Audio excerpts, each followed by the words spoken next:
So I've set up my labels integration and I've tested an order for return. It worked well. As we've seen, we have a label and here's the inbound tracking number I can follow in my merchant dashboard. Now what we'll do is look at the actual policy we want to set for our customers. So the way it works, when you install a Return Magic, we create default rules here, which are kind of catch-all.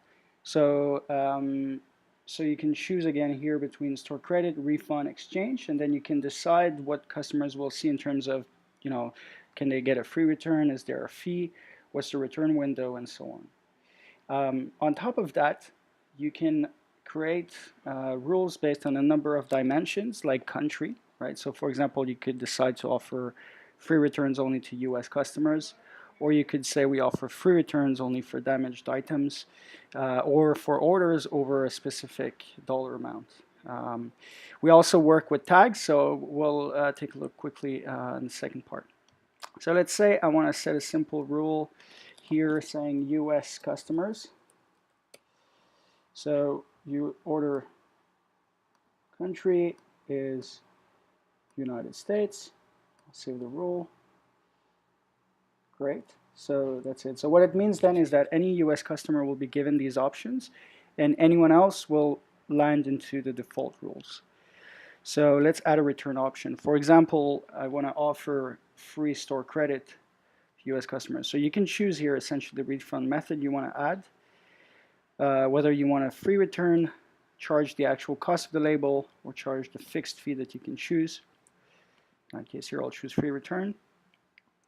And lastly, you can choose your return logistics. So you can either offer a prepaid label, no prepaid, essentially giving these your customers the address that they need to ship back to, or custom, it could be, for example, in store, and so on.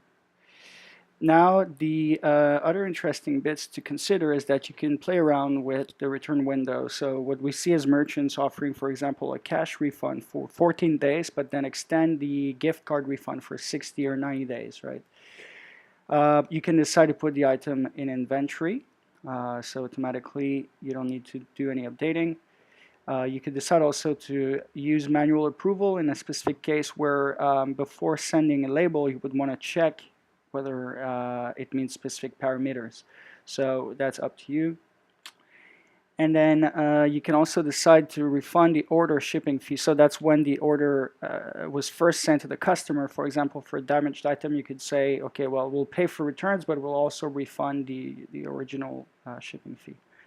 And then lastly, the option priority is based on the importance. So if two rules come to the same, say they kind of on equal grounds, well, the highest priority will prevail and will be shown to the customer. Right. So here we go. I've saved one here. I've added store credit. I could add refund. I could add exchange. I can really add as many as I like. And then if I want to add specific tags, for example, for final sale items, I need to go in advanced settings. And you'll see here a product exclusion little mention here. So what you need to do is essentially create a tag here, no returns, save. And then go into your console in Shopify where your products are. And pick the specific items you want to tag.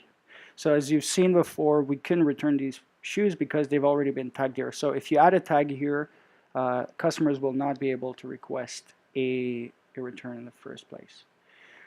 All right, so that's it for your policy editor. I recommend you play around and you get familiar with all the different functionalities. It can be quite powerful in terms of customizing and segmenting your customer experience.